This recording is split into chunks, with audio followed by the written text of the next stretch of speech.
The crystalline spires of the Imperial Central Command gleamed in the light of 3 suns, a monument to 10,000 years of uncontested galactic dominance.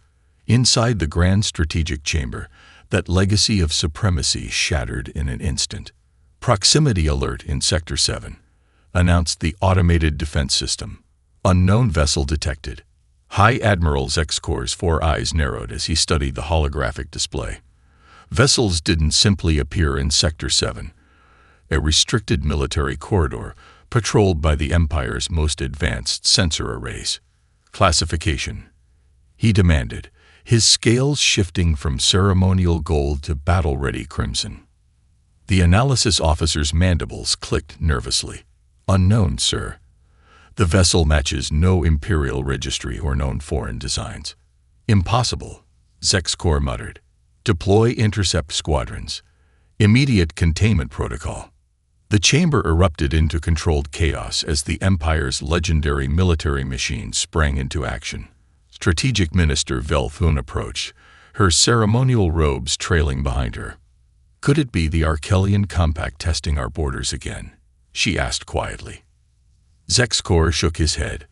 The Arkelians lack the technology to bypass our detection grid. This is something else. On the tactical display, the 12 Imperial interceptors, each capable of reducing a small moon to rubble, moved to surround the intruder. The unknown vessel made no attempt to flee. Visual contact established, reported the communications officer.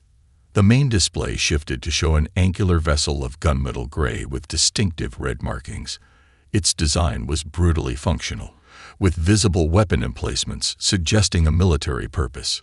Vessel is broadcasting on all frequencies, sir, including our encrypted military channels. A chill ran through the chamber. Those encryptions were unbreakable, the foundation of Imperial tactical superiority for centuries. Open a channel, ordered Zexcor. The display flickered, and the command staff fell silent. Standing before them was a bipedal being with hairless features and only 2 eyes. The creature wore a dark uniform adorned with unfamiliar symbols. This is Captain Sarah Chen of the United Earth ship Defiant. The being announced in flawless Imperial standard. We come in peace, seeking diplomatic contact with the Galactic Imperial Authority. Whispers rippled through the command center. Earth. No such world existed in Imperial records. I am High Admiral Zexcor of the 7th Imperial Fleet, he responded, military training masking his shock. Your vessel has entered restricted Imperial space. Identify your species and system of origin immediately. We are humans from the Sol system, Captain Chen replied calmly. Our records indicate this sector was designated as neutral territory under paragraph 7 of your own galactic charter. Zexcor felt his blood run cold. The Galactic Charter was an internal document, never shared with foreign powers. How could these humans know of it? Before he could respond, an alert blared through the command center. Weapons discharge detected. The Vigilant has opened fire on the intruder. On the tactical display, the Imperial cruiser Vigilant had broken formation and launched a full disruptor barrage at the human vessel. Captain Ulthrak, notorious for his paranoia after the Nexus Rebellion, had acted without authorization. Cease fire immediately. Zexcor roared, but it was too late. The human vessel absorbed impacts that should have vaporized a ship twice its size. For one heartbeat, Zexcor hoped catastrophe had been averted. Then the UES Defiant's weapon ports glowed with blue-white energy. They're returning fire, someone whispered. The Defiant's response was surgical and devastating. 3 precision strikes disabled the Vigilant's primary weapons and propulsion systems without destroying the vessel, a display of technical skill that left the Imperial officers stunned. Then, before the remaining Imperial ships could respond, the Defiant vanished in a flash of light that conformed to no known FTL signature. No tachyon wake, no hyperspace window. Simply gone. In the silence that followed, Strategic Minister Velthun voiced what everyone was thinking. By the Emperor's light, what have we done? The Imperial Intelligence Chamber was designed to intimidate. Black obsidian walls absorbed light rather than reflected it. The room's perfect hexagonal symmetry created acoustic properties that made whispers from the center audible throughout, while conversations elsewhere remained private. At its heart stood Intelligence Director Krathnar, his exoskeleton polished to a mirror shine. "Tell me everything," commanded Emperor Zex Vol from his floating throne. The Emperor's translucent skin revealed circulatory fluids that had turned dark purple with rage. Krathnar activated the central holographic display. The species calls itself human. Their homeworld is called Earth, third planet in a system our astronomers designated Sol 372. "I don't recall this system in our expansion catalogs," the Emperor said. "That's because we classified it as uninhabitable, Your Luminance," Krathnar admitted. "Our survey drones detected primitive radio signals 3 centuries ago, but the planetary conditions were deemed too hostile for sentient life. The hologram shifted to show a blue-green world. Earth's gravity is 1.3 times our standard, with atmospheric pressure that would crush most Imperial citizens. Their atmosphere contains free oxygen at concentrations we classify as toxic. And yet they evolved there," the Emperor noted. "Not merely evolved, Your Luminance. They thrived." Krathnar displayed human physiological scans. "Their biology is concerning. Dense musculature, redundant organ systems, a circulatory system that can rapidly seal breaches. Their skeletal structure contains self-healing biological calcium compounds stronger than our military-grade ceramics."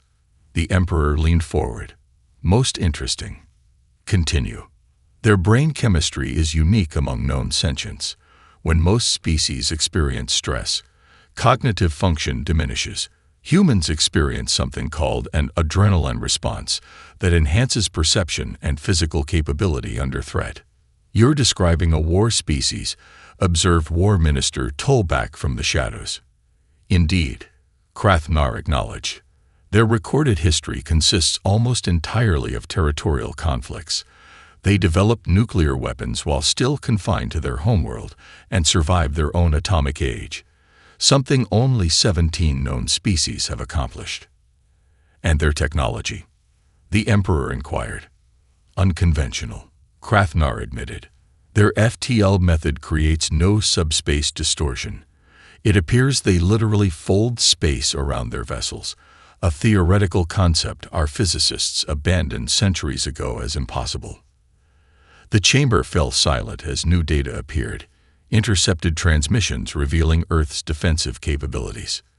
"The vessel we encountered," Krathnar continued, "the UES Defiant, is classified in their Navy as a Warden-class patrol cruiser.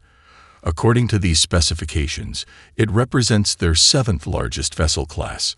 Their capital ships are—" He paused, mandibles clicking nervously, "substantially larger." "How did they conceal their development?" the Emperor demanded. "Our surveillance networks monitor every habitable system." "They saw us first," Krathnar admitted. "When our survey ships cataloged their system, they detected our presence and developed technologies specifically designed to counter our observation methods." The hologram shifted to show 17 star systems scattered across Imperial space. "We've identified these locations as probable human colonies, all employing some form of sensor deflection technology. Their federation appears to have been expanding for at least 70 years, completely undetected by our patrols." The Emperor's circulatory fluid darkened further. "You're telling me that while we believed ourselves unchallenged, these humans have been studying us, learning our weaknesses, and establishing outposts throughout our territory." "Precisely, Your Luminance," Krathnar confirmed. "And based on their reaction to our aggression, they've been preparing for conflict with us for generations." War Minister Tolbach stepped forward. "We must strike immediately, before they—" "No," the Emperor interrupted. "We fired first. If their patrol vessel could cripple an Imperial cruiser without destroying it, imagine what their actual warships could do." He gestured to the diplomatic minister. "Prepare our most skilled negotiators. We must establish communication before this escalates further." As the chamber emptied, the Emperor studied the holographic image of Earth. "So small a world," he murmured, "to produce such dangerous beings." The Imperial diplomatic vessel Eternal Harmony emerged from hyperspace at the coordinates transmitted by the UES Defiant. Grand Diplomat Shen Zara had prepared extensively for this encounter, studying the limited data on human communication patterns and cultural markers. Nothing, however, could have prepared her for what awaited. "Multiple contacts," announced the sensor officer, his voice tight. "Counting 7. No, 12 major vessels. Formation pattern unknown." Shen Zara's 4 hearts accelerated. The Empire had sent its most ornate diplomatic cruiser, escorted by 2 ceremonial frigates, standard protocol for first contact scenarios. The humans had deployed what could only be described as a battle fleet. "We're being hailed," the communications officer reported. On screen, Shen Zara commanded, her bioluminescent patterns shifting to convey calm authority, a display wasted on species who couldn't perceive the subtle color changes. The view screen activated to show a human female with dark skin and silver-streaked hair pulled tightly back from her face. She wore a uniform of midnight blue with silver insignia that gleamed under artificial light. "I am Admiral Helena Chen, commanding officer of the 3rd Expeditionary Fleet and diplomatic representative of the United Earth Federation. Welcome to neutral space." Shen Zara performed the 15-fingered gesture of peaceful greeting. "I am Grand Diplomat Shen Zara of the Galactic Imperial Authority. We come seeking reconciliation for the unfortunate incident in Sector 7. Admiral Chen's expression remained neutral. "The Empire's willingness to engage diplomatically is noted and appreciated. Please prepare to dock with our diplomatic hub vessel, the UES Genesis." The view screen shifted to show a massive vessel unlike anything in Imperial records. Where most ships were designed with symmetry and aesthetic considerations, the Genesis appeared modular and functional. Sections of it seemed capable of reconfiguration, with visible manufacturing capabilities and what appeared to be external construction drones. "They build their ships in space," whispered an aide in disbelief. The Imperial doctrine had always been to construct vessels planetside, then launch them fully completed. The concept of ongoing modification and construction in deep space was alien to Imperial engineering philosophy. Aboard the Genesis, Shen Zara and her delegation were escorted through corridors that seemed unnecessarily robust. Emergency systems were everywhere, redundancies built upon redundancies. Every human they passed wore utility garments with multiple pockets filled with tools. Even in a diplomatic setting, humans remained prepared for catastrophic system failures. The conference room offered the first glimpse into human aesthetic sensibilities, large viewports showing the starfield, living plants from Earth growing in hydroponic chambers, and artifacts that appeared to be historical in nature. Admiral Chen entered with her staff, each moving with the balanced precision that Imperial intelligence had identified as characteristic of human military personnel. "Before we begin formal negotiations," Chen said, "I believe context is necessary. The United Earth Federation currently encompasses 17 colonized systems, 6 of which exist within what your charts designate as Imperial territory." Shen Zara's translator must have malfunctioned. "Excuse me, but did you say within Imperial territory?" "Yes," Chen confirmed without apology. "We established these colonies before becoming aware of your territorial claims. Our stealth technology rendered them undetectable to your sensor networks." The implications were staggering. Not only had humans developed interstellar travel independently, but they had also created technology specifically designed to counter Imperial detection systems. "How long have you been observing us?" Shen Zara asked. "We detected your survey ships approximately 300 years ago," Chen replied matter-of-factly.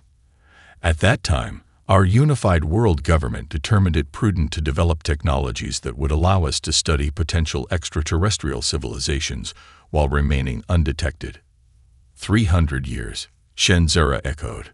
The Empire had dismissed Earth as pre-spaceflight, while humans had been watching, learning and preparing for this very encounter. Chen's expression softened slightly. We've studied your culture extensively, Grand Diplomat. We know the Empire doesn't seek conquest for conquest's sake. Now we must determine whether we can coexist peacefully, or if other arrangements will be necessary. The subtle threat in her final words hung in the air between them. 3 weeks into the fragile human imperial diplomatic exchange, an emergency transmission interrupted proceedings. The Imperial Science Vessel Eternal Inquiry had vanished while charting anomalies in the Caraxes Nebula. Its last transmission reported unusual energy signatures before communications abruptly terminated. Admiral Chen and Grand Diplomat Shen Zera stood together in the Genesis Command Center, an uneasy alliance formed by circumstance. The Caraxes Nebula borders both our territories, Chen noted, studying the stellar map. We've detected similar anomalies in that region, but classified them as natural phenomena. Shen Zera's skin rippled with concerned patterns. The Eternal Inquiry carried our most advanced sensor array. If something could disable it without warning, we should investigate jointly, Chen proposed. My science vessel UES Galileo is equipped with our latest detection systems. Combined with your cruiser escorts, we could establish what happened while maintaining security protocols. 20 hours later, the joint expedition entered the nebula's outer boundary. Luminous gases swirled around their hulls as the vessels penetrated deeper into the cosmic cloud. Sensor operators on both ships reported increasing interference.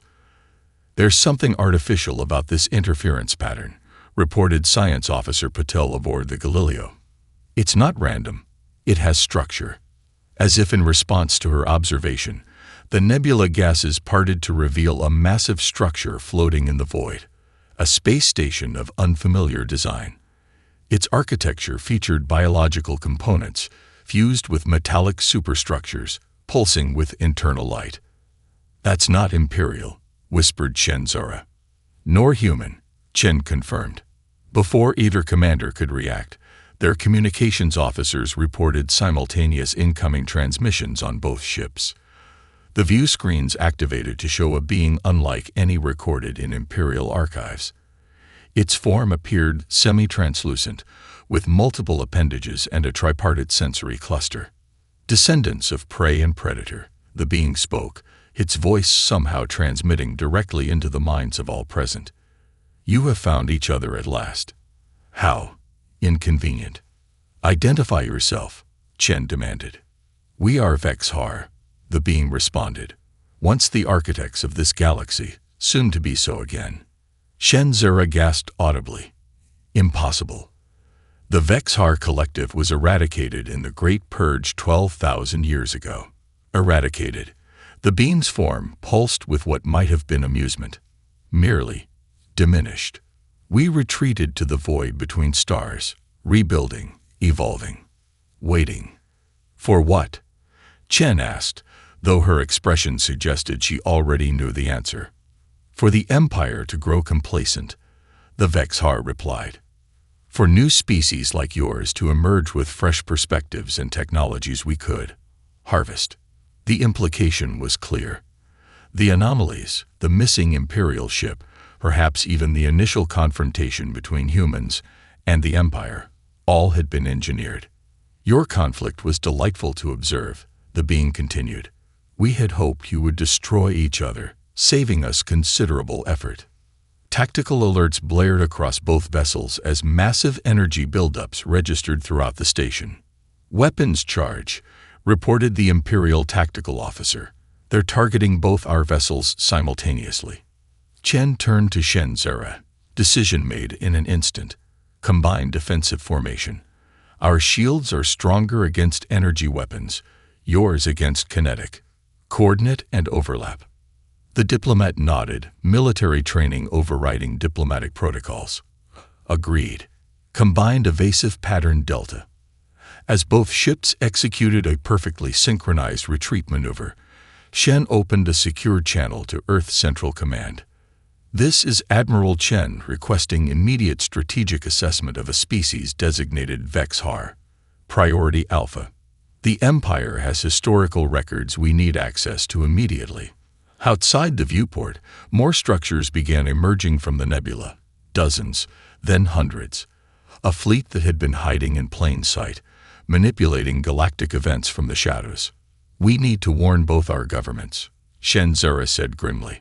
"The ancient enemy has returned." The Imperial War Council chamber aboard the dreadnought Invincible Resolve had never hosted non-Imperial personnel before. Now 5 human officers stood alongside their Imperial counterparts, reviewing holographic battle projections.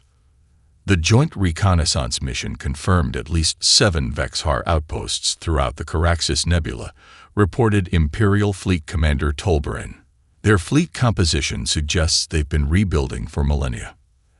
Admiral Chen studied the tactical display.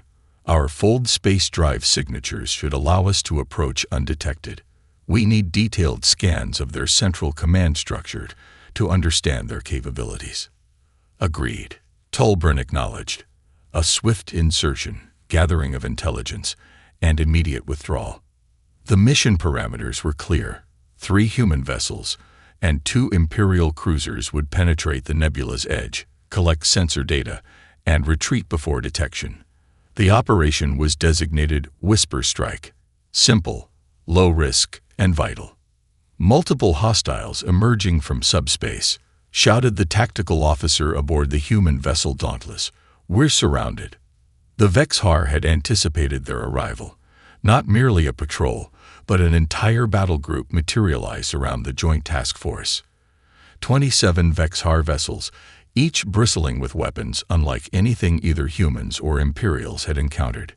"Defensive Formation Kappa 9, ordered Imperial Captain Vrax." His cruisers moved with precision, deploying shield harmonics calibrated against known weapons. The Vexhar fired first. Strange, ribbon-like energy beams that seemed to bypass Imperial shields entirely. The cruiser Eternal Victory shuddered as sections of its hull simply ceased to exist, atoms disassociated at the quantum level. "Our shields are useless," Vrax reported, horror evident in his voice. The Imperial vessels, designed for formation fighting and coordinated attacks, found their carefully programmed battle doctrines predicted and countered at every turn. The Eternal Victory exploded in a cascade of antimatter containment failures. Captain Maya Rodriguez of the Dauntless watched the Imperial cruiser disintegrate. Her tactical display showed overwhelming odds. Retreat was the only logical option. "All hands, prepare for emergency maneuvers," she ordered calmly. Then, to her crew's shock, "Navigation. Plot intercept course with the lead Vexhar vessel." "Captain," questioned her first officer. "They're expecting us to retreat," Rodriguez explained. "So we advance. Hard and fast." The Dauntless surged forward, engines pushing beyond safety parameters. The 2 remaining human vessels, the Indomitable and Fearless, broke formation to create flanking opportunities. "What are they doing?" Imperial Captain Vrax demanded as he watched the humans charge directly into the enemy formation. The Dauntless absorbed devastating hits, its hull breaching in multiple sections. Emergency force fields contained the atmosphere loss even as damage control teams worked frantically. Yet Captain Rodriguez maintained course, closing to point-blank range with the Vexhar command ship. "Tactical, deploy all antimatter mines," she ordered. "Engineering, prepare for emergency fold space jump on my mark." The Imperial observers watched in horror and fascination as the human vessels executed maneuvers their own tactical computers classified as suicidal. The Dauntless released its payload directly against the Vexhar flagship's hull before executing a spacefold jump that their systems calculated had a 37% survival probability. When the radiation cleared, 3 Vexhar vessels had been destroyed, including their command ship. The human vessels were severely damaged but operational.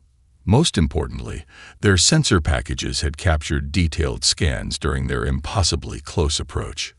Later, aboard the Invincible Resolve, Imperial tacticians reviewed the battle footage in stunned silence. "They knew the odds," said Fleet Commander Tolbarin finally. They knew, and they attacked anyway. Admiral Chen allowed herself a small smile. Humans have a saying, Commander, fortune favors the bold. The mission was supposed to be reconnaissance only, Tolbrin noted. Yet your captains chose to engage. They adapted to changing circumstances, Chen replied. That's what humans do. Tolbrin studied the battle damage reports. Your vessels sustained casualties that would be unacceptable under Imperial doctrine. Different perspective, Chen said simply. For humans, mission success justifies the cost. The Imperial commander contemplated this alien concept, victory through sacrifice, and wondered what other surprises these humans might reveal. Imperial observer Kavex adjusted her environment suit for the 5th time in an hour. Human ships maintained atmospheric conditions that left her exoskeleton uncomfortably dry. As senior military anthropologist for the Imperial Science Directorate, she had been assigned to study human combat methodology aboard the UES Intrepid, a Bastion-class heavy cruiser currently patrolling the newly established buffer zone. Still adapting to our environment settings? Asked Commander Jackson, the human officer assigned as her liaison. Your species evolved on a surprisingly arid world, Kavex responded diplomatically. One of many reasons we're tougher than we look, Jackson said with what humans called a grin, a facial expression that Kavex had learned indicated amusement rather than aggression, despite the display of teeth. The ship's intercom activated. All hands to battle stations. This is not a drill. Repeat. All hands to battle stations. Jackson's demeanor transformed instantly. Come with me to the command center. You wanted to observe human combat operations. Looks like you'll get your chance. The Intrepid's command center was a model of functional efficiency. Unlike the ornate Imperial bridges with their ceremonial design elements, every surface here served a purpose. Captain Elena Vasquez acknowledged Kavex with a nod before returning her attention to the tactical display. Vexhar scout vessels, Captain, reported the sensor officer. 3 light cruisers. They're testing our patrol pattern. Time to intercept, Vasquez asked. 17 minutes at current velocity. Kavex observed the crew's reactions with fascination.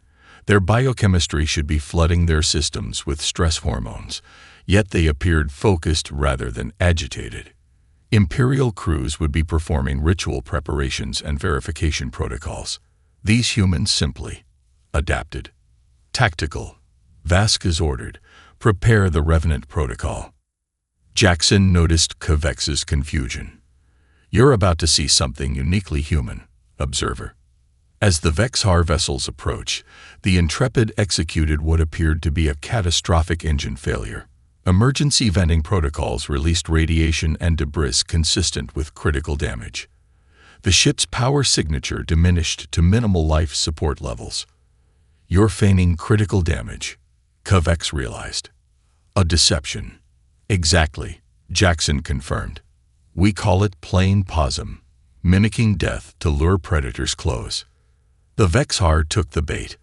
Their vessels approached the apparently crippled human ship, weapons charged but inactive, clearly intending capture rather than destruction. They're within optimum range, reported the tactical officer. Captain Vasquez's expression turned predatory. Spring the trap. The Intrepid's systems surged back to full power. Weapon ports that had been concealed behind false hull plates revealed themselves. Before the Vexhar could react, the human vessel fired from point-blank range, targeting propulsion and weapons systems with surgical precision.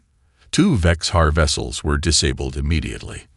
The third managed to fire a single salvo that struck the Intrepid's port side, causing actual damage this time. Casualty reports flooded in from Deck 7. 5 crew members severely injured.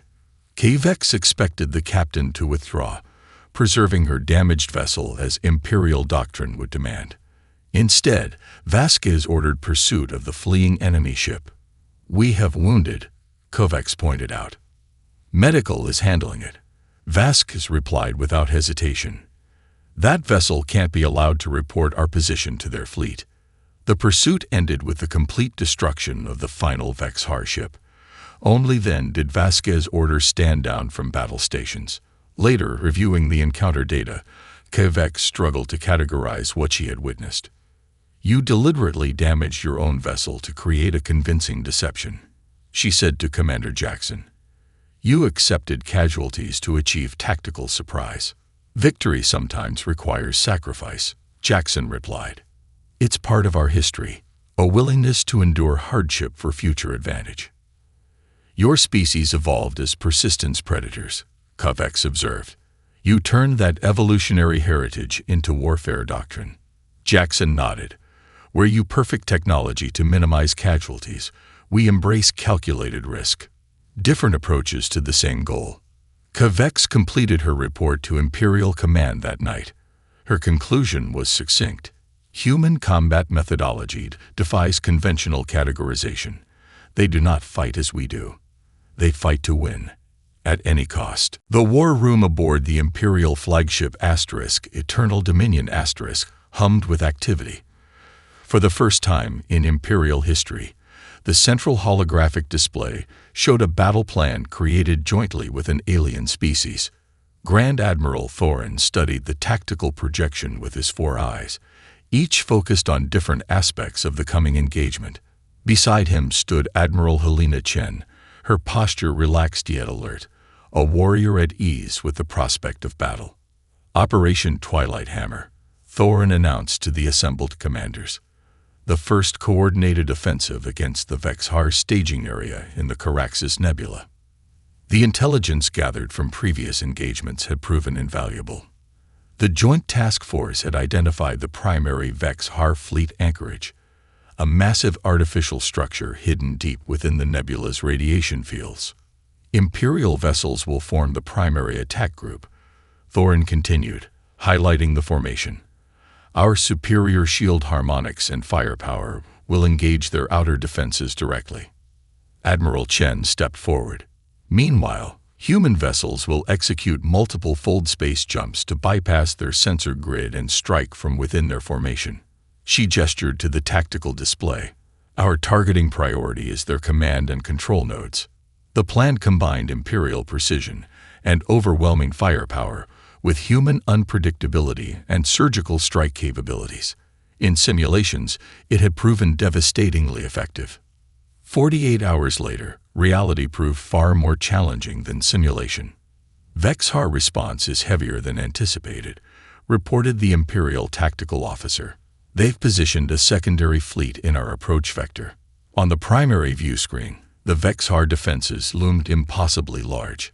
Not dozens but hundreds of vessels arranged in formations that rippled and shifted like living organisms. "They were expecting us," observed Admiral Chen, her expression grim. Grand Admiral Thorin faced a decision that would define his legacy. Imperial doctrine dictated withdrawal when encountering superior numbers. Yet he had seen what humans could accomplish against impossible odds. "We proceed as planned," he declared, surprising his staff. "The human contingent needs our diversion to succeed." The Imperial fleet engaged, their choreographed attack patterns executed with mathematical precision. Vexhar vessels fell under concentrated fire, but for each one destroyed, 3 more moved to fill the gap. Imperial casualties mounted rapidly as strange energy weapons bypassed their most sophisticated defenses. In the midst of the chaos, human vessels executed their fold space jumps, appearing suddenly deep behind enemy lines. Their smaller, more maneuverable ships targeted communication relays and command vessels with ruthless efficiency. The tide seemed to turn, until the Vexhar deployed their ultimate weapon, a massive energy discharge that propagated through subspace, disrupting the human fold space drives and Imperial shield generators simultaneously. The human flagship Defiance found itself crippled, surrounded by Vexhar interceptors. Admiral Chen's voice came over the emergency channel. "We've lost propulsion and weapons. Can't execute emergency jump." Without hesitation, Grand Admiral Thorin ordered his vessel to break formation. "All vessels, priority target, protect the Defiance." Imperial commanders watched in shock as their supreme commander abandoned centuries of tactical doctrine. The Imperial flagship, irreplaceable and sacred, accelerated directly into the heart of the Vex-Har formation to cover the disabled human vessel. "Divert all power to forward shields," Thorin commanded. "Hold position between the Defiance and Vex-Har forces until they can restore propulsion." For 17 excruciating minutes, the Imperial flagship absorbed punishment meant for the human vessel.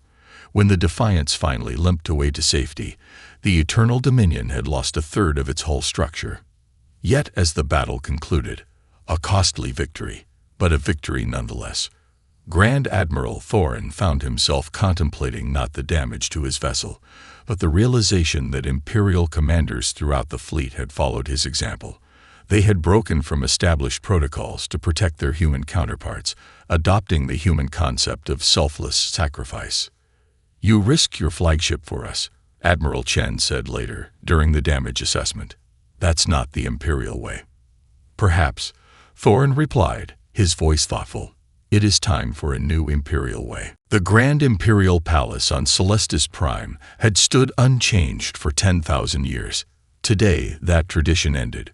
Workers carefully installed a new monument in the Hall of Remembrance, a joint human imperial memorial commemorating those lost in what historians now called the Vex-Har Containment War.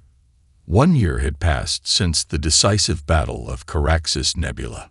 The Vex-Har threat had been pushed back to the galactic rim, though intelligence suggested they were regrouping in the dark spaces between spiral arms. Emperor Zex Vol stood before the assembled dignitaries, his ceremonial robes glittering with embedded quantum crystals. Beside him, unprecedented in Imperial history, stood President Elena Volkov of the Human Federation, wearing the simple blue uniform that had become iconic throughout human space. "Today marks not merely peace between our civilizations," the Emperor declared, his voice resonating through the vast chamber, "but the beginning of a new era for the galaxy." The treaty being signed established formal alliance between the Empire and humanity, not as dominant power and vassal state, but as equals. Trade routes were opening. Cultural exchanges had begun. Military cooperation continued against the Vex-Har remnants. From his position near the dais, Grand Admiral Thorin observed the proceedings with mixed emotions. The war had cost the Empire dearly, nearly a third of their fleet destroyed, numerous worlds damaged. Yet something unexpected had emerged from the crucible of conflict. "Quite a change from our first encounter," remarked Admiral Chen, approaching silently to stand beside him. "When that single human warship appeared in your restricted sector." The panic that ensued was, Thorin searched for the appropriate word, educational. Chen smiled. "Fear of the unknown. Universal across species, it seems." "Not just fear," Thorin corrected. "Arrogance. We believed ourselves the pinnacle of galactic civilization. Your arrival challenged millennia of assumptions. Around them, the evidence of those changing assumptions was visible everywhere. Imperial architects were consulting with human engineers on incorporating redundancies and adaptive systems into future constructions. Human scientists worked alongside Imperial researchers, combining empirical methodology with the Empire's vast accumulated knowledge. "What puzzles me still," Thorin admitted, "is why your people concealed themselves for so long. With your fold space technology, you could have established dominance before we even detected your presence." "That's not our way," Chen replied simply. "Humanity learned through bitter experience that conquest brings only temporary power. True strength comes from cooperation, from combining diverse perspectives." After the ceremony concluded, Thorin found himself on an observation deck overlooking the capital. The ancient imperial city stretched to the horizon, its architecture a testament to unchanging tradition. Yet now, human shuttles darted between spires, and construction crews were adapting infrastructure to accommodate Earth's trading vessels. "Quite a view," said a voice behind him. Captain Sarah Chen of the UES Defiant, the very ship whose appearance had triggered this transformation, joined him at the viewport. "I used to think the Empire would remain unchanged for another 10,000 years, Thorin confessed. "Now I wonder if I'll recognize it in a decade." "Change isn't always loss," Chen observed. Sometimes it's evolution. Below them, a newly commissioned patrol fleet prepared for departure, human and Imperial vessels integrated into a single command structure, heading out to guard the borders against the inevitable Vex-Har return. "Do you think we can win?" Thorin asked, the question escaping before he could contain it. "If they return in force."